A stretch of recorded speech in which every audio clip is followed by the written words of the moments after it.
All right, so here we go. I think this is true story number 4. I could be wrong. If not, my bad. Um, so this story is about me and my first cousin, Kevin. Really, that's what it's about. And Kevin is important. He's my first cousin. His mom and my mom are twin sisters.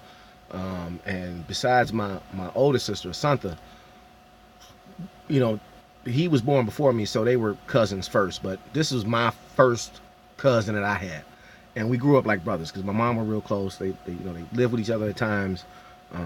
If my mom wasn't available, I lived with my aunt. If my aunt wasn't available, my cousin Kevin lived with us. You know what I mean? So, anywho, this story takes place in 1979, and it's about the first time I went to jail. First time I was arrested and went to jail. This happened in 1979. I was 9 years old. So at the time, my aunt, she stayed at the family dwelling. I'm gonna call it the family dwelling because some of everybody lived there, on 102nd and Torrance. My aunt was living there. I was staying on 93rd and Cornell, right off Stony Island with my dad. I was in fourth grade with Amelia Earhart. So anyway, I used to always go visit on the weekends to visit with my cousin because, of course, we was close. Now, if you know Torrance, and if you know the south end of Torrance, by 103rd, there used to be a steel mill right across the street. And the steel mill had a whole bunch of windows that faced Torrance. And then across the street were the houses. So a bunch of us lived in those houses, friends to this day. Lamar, Thomas, Popsy, Tizzy, Melvin and Tanya. Melvin, rest in peace. Carmen, Dee Dee, Mona, Sean, Lathan, Brian, Megan. I'm tagging all y'all in this. Darren, Brian Webb, everybody. Anyway, big block. So it was 6 of us on this particular day. It was 6 of us. I can't remember who all 6 people were. It was me. It was Kevin. I know it was Popsy. It might have been Sean, maybe. I don't know. Might have been Tizzy.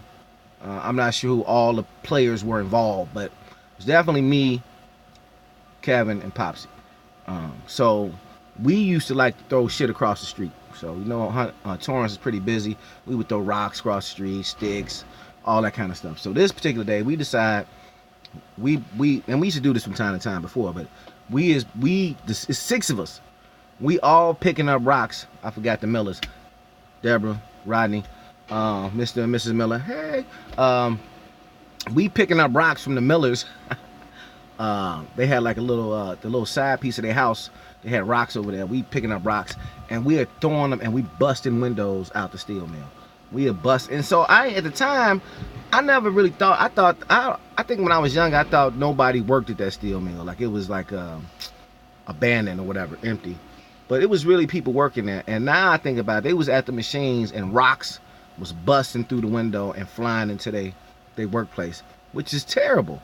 Terrible. So we throwing rocks. So at some point, I think somebody called out and was like, we're going to call the police or something, or whatever. And the police came and everybody kind of scattered and went their separate ways. Me and Kevin, I think we tried to hide in Sean and Lathan them garage. And when we came out, the police got us. And I'm going to tell y'all right now. I'm not going to lie. They tricked me. They played me like when they see us. They was like, if you tell us everybody who was there, you could go home. You could just, everything is cool. We just need to know what happened. And so I told on everybody. I snitched bad. I'm not proud of it. I was young, of course. They tricked me. And so they had me and Kevin in the car, and I think the rest of the other 4 people went to the bowling alley. And so they drove down to the bowling alley and put all them in the car too. So it was 6 of us in the back of this police car, and they took us to the I don't know where this station was. I think it was over by Bowen somewhere. I don't. That was before the station on the 103rd up by Crandon or whatever that street is. That's before that station was there. So they took us over somewhere like by Bowen, South Chicago, and I never forget. They took us in and they asked us our names and stuff, And I told them my name. My name is Jose Crosley. And when I told them, all the stuff was just a police station. So I told them I told him, you know, my name, all this stuff is going on, people talking. When I said my name was Jose Crosley, the whole station got quiet. Silence. And the lady who was taking us in, she said, is your father Sergeant Crosley? And I was like, yeah, yes, he is. And somebody, or a couple of people in the background was like, ooh, you in trouble. And the lady, though, looked concerned.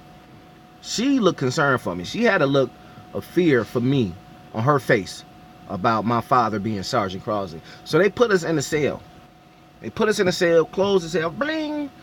And they called our parents and stuff. And so our parents had to come get us.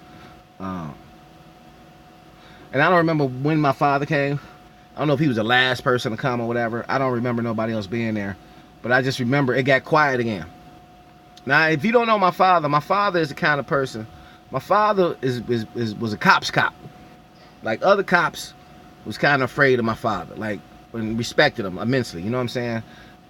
But my father kind of, his mere presence alone would cause confusion in nature. Like, my dad would pull up in front of the house. Birds would stop chirping. Squirrels would stop running. Flies would be still until he got in the house. My father, here's an example. One of my friends, in another story, Phil Boogie. Phil used to come to my house only on a rare occasion when my dad still lived there. Phil would come to my house, ring the doorbell, and then step back off the porch down onto the sidewalk. So he would climb the steps, ring the doorbell, and then get off the porch and get down to the sidewalk and be like, "Is Jose here?" That's the kind of person my father. That's kind of, and it wasn't. That's what kind of, you know, if he was around, you knew it was some violence that was possible. Some shit might go down. So anyway, my father, he didn't say nothing. They opened the cell, he ain't say nothing. He didn't say nothing at all. We got in the car. We drove home. It was the longest drive ever. We walked the long dreaded walk because I knew what was coming. You know what I'm saying? I knew that I was gonna get a whooping. I just, and so the whole drive, the walk from the car to the house, the walk to my bedroom was like the longest slow motion walk ever, because I was trying to delay that shit. So I get in the room, close the door, and I wait. And I ain't had to wait long. I'm talking about I waited literally 3 seconds. 3 seconds. My father bust the door open. And somehow, it was like when he had a belt on. He didn't have a belt in his hand when he opened the door. But in a millisecond, he had his belt off. And it striking. And like it was fast. It was fast as hell. And it was like it's like he was fanning the damn belt. It's not like he was just whack. It was like it was a constant barrage of strikes. And that was the last time my father ever whooped me. And it was the first time I went to jail. Now I ain't gonna say it's the last time he ever hit me, but it's the last time he ever hit me with a belt. And I was 9 years old. It was 1979. And the moral of the story is, there is no moral, but don't throw stones at people who at working when they trying to do their job and there's glass there, and somebody could get glass in their eye, or some stuff might fly in through the hole. And so don't do that. All right, true story number 4.